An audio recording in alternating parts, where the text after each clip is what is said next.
नमस्ते। 1947 में बंटवारे के बाद भारत से अलग होते ही पाकिस्तान ने सबसे पहला धोखा बलूचों को ही दिया था। 1947 के अंत होते होते बलूचिस्तान से किया वादा तोड़कर जाहिल जिन्ना के आदेश पर पाकिस्तान ने बलूचिस्तान पर कब्जा कर लिया। बलूचिस्तान पाकिस्तान का सबसे बड़ा प्रांत है, लेकिन पाकिस्तान की सबसे कम आबादी यहीं रहती है। पाकिस्तान ने इस प्रांत के लोगों को हमेशा हाशिए पर रखा है और यहाँ के संसाधनों का दोहन कर पंजाबी मुल्लाओं पर खर्च किया है।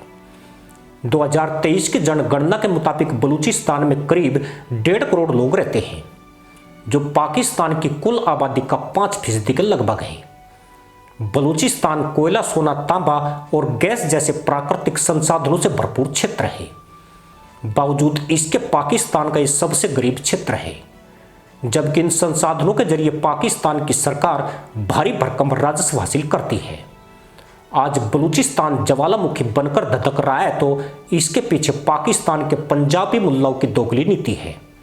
जैसी उन्होंने 1971 तक पूर्वी पाकिस्तान यानी बांग्लादेश के साथ अपनाई थी। पाकिस्तान के दक्षिणी पश्चिमी प्रांत बलूचिस्तान ने आज़ादी की लड़ाई शुरू कर दी है।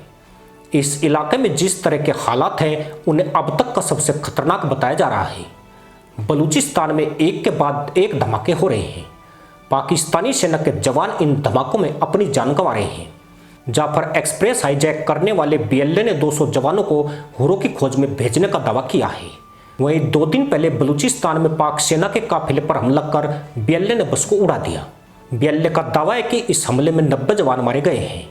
हम बीएलए के दावे की पुष्टि नहीं करते हैं, लेकिन इस बात की पुष्टि जरूर करते हैं कि पाकिस्तानी सेना को पिछले 1 हफ्ते में काफ़ी नुकसान हुआ है और उसकी तशरीफ बुरी तरह पिटी है। बलूचिस्तान लिबरेशन आर्मी ने पाकिस्तान सरकार के खिलाफ भीषण हमले शुरू कर दिए हैं। पिछले साल बीएलए के फ्रीडम फाइटर्स ने पाकिस्तान में 150 से ज़्यादा भीषण बम धमाके और अलग अलग हमले किए। यानी बीएलए ने हर महीने औसतन पाकिस्तान में 12 से ज़्यादा बम धमाके किए हैं, जो बताता है कि पाकिस्तान की सेना कैसे बीएलए को रोकने में नाकाम रही है। इंडियन आर्मी का खौफ पाकिस्तानी सेना पर किस कदर सवार है यह तो पूरी दुनिया जानती है, मगर अब बीएलए ने पाकिस्तानी सेना में हाहाकार मचा दिया है। हालात ऐसे हैं कि पिछले 1 हफ्ते के दौरान 2500 सैनिकों ने सेना छोड़ दी है। उसके पीछे की वजह सुरक्षा की बिगड़ती स्थिति, लगातार सैन्य नुकसान और पाकिस्तान में मौजूदा बिगड़ते हालात शामिल हैं। इनमें से ज़्यादातर सैनिक सऊदी अरब, कतर, कुवैत और यूएई में मजदूरी करने गए हैं। यह सामूहिक पलायन पाकिस्तानी सेना की आंतरिक शक्ति और मनोबल के बारे में गंभीर चिंता पैदा करता है। पाकिस्तान के पंजाबी सैन्य अधिकारी यहाँ भी धूर्त मुल्ला पॉलिसी खेल रहे हैं। उन्होंने बलूचों से लड़ने के लिए गैर पंजाबी मुल्ला सैनिकों को मौत के मुंह में धकेल दिया है। बताया जाता है कि बीएलए के हाल के हमलों में जिन सैनिकों की मौत हुई उनमें महज 5% पंजाबी मुल्ला जवान थे।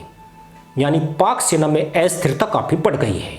सैनिकों की संख्या में गिरावट सेना की कार्य क्षमता को प्रभावित करता है, साथ ही मुल्क की स्थिरता पर भी सवाल उठाता है। सुरक्षा की हालत बिगड़ने के कारण सैनिकों का मनोबल गिरता है, जिसकी वजह से वे नौकरी छोड़ने का फैसला करते हैं। यह स्थिति पाकिस्तान के लिए खतरे का कारण है, क्योंकि एक कमजोर सैन्य बल देश की सुरक्षा के लिए बड़ा जोखिम हो सकता है।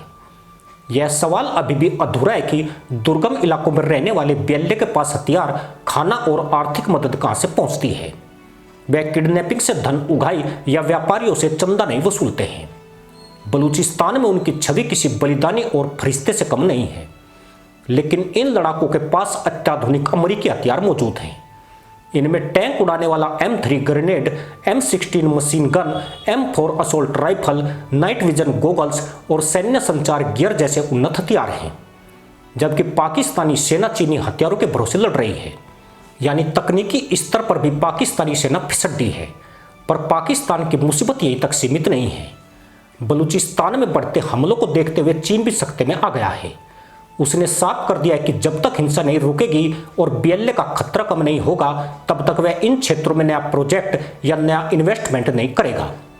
चीन पाकिस्तान पर सुरक्षा खतरों को खत्म करने के लिए बड़े पैमाने पर मिलिट्री ऑपरेशन शुरू करने का दबाव डाल रहा है, परंतु पाकिस्तान जानता है कि अगर उसने ऐसा किया तो हालात और ज़्यादा खराब हो सकते हैं। इससे न केवल स्थानीय स्तर पर तनाव बढ़ जाएगा, बल्कि पाकिस्तानी आर्मी को बहुत बड़ा नुकसान उठाना पड़ सकता है। बीएलए अब बहुत मजबूत हो गया है। उसके फाइटर्स के पास एडवांस हथियार हैं और वे पहले से ज़्यादा खतरनाक हैं। जहाँ तक बलूचिस्तान में बड़े स्तर के मिलिट्री ऑपरेशन की बात है तो यह बहुत ही मुश्किल है। बलूचिस्तान समेत पाकिस्तान के अलग अलग प्रांतों में चीन ने 21 अरब डॉलर का निवेश किया है। इसकी सुरक्षा पर पाकिस्तान 200 मिलियन डॉलर खर्च करने का इच्छुक है, पर इससे चीन बिल्कुल संतुष्ट नहीं हो रहा है। बीएलए के हमलों की वजह से सीपीसी परियोजनाओं की सुरक्षा में पाकिस्तान ने सेना के 2 अतिरिक्त डिवीजन को लगाया है, लेकिन पिछले एक हफ्ते में लगातार 2 हमलों में यह प्रभावी साबित नहीं हो रहा है। इतना ही नहीं, चीन ने बीएलए को एक बैक चैनल के जरिए रिश्वत देने जैसे टैक्टिक्स भी अपनाए थे, लेकिन यह भी प्रभावी नहीं रहा, बल्कि हमले और भी ज्यादा बढ़ गए। आज बलूचिस्तान सुलग रहा है तो इसके लिए खुद पाकिस्तानी जिम्मेवार है। वह इसका दोष भारत, अफगानिस्तान, अमेरिका या ईरान पर डालकर अपनी कमियों को नहीं छुपा सकता है।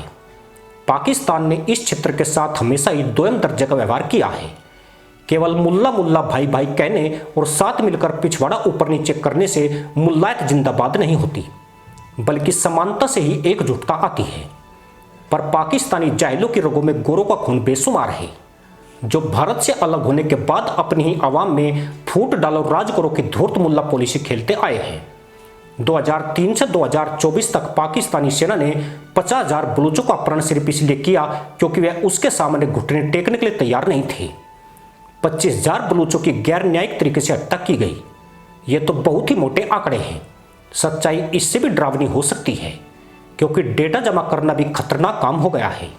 सरकार हर तरफ ज्यादती कर रही है, लगातार बलूचों को मारा जा रहा है। ऐसे में कौन वो गैरतमंद होगा जो अपने लोगों पर ऐसे अत्याचार के खिलाफ चुप रह सकता है। इसी के साथ अनुमति दोस्तों, जय हिंद, वंदे मातरम।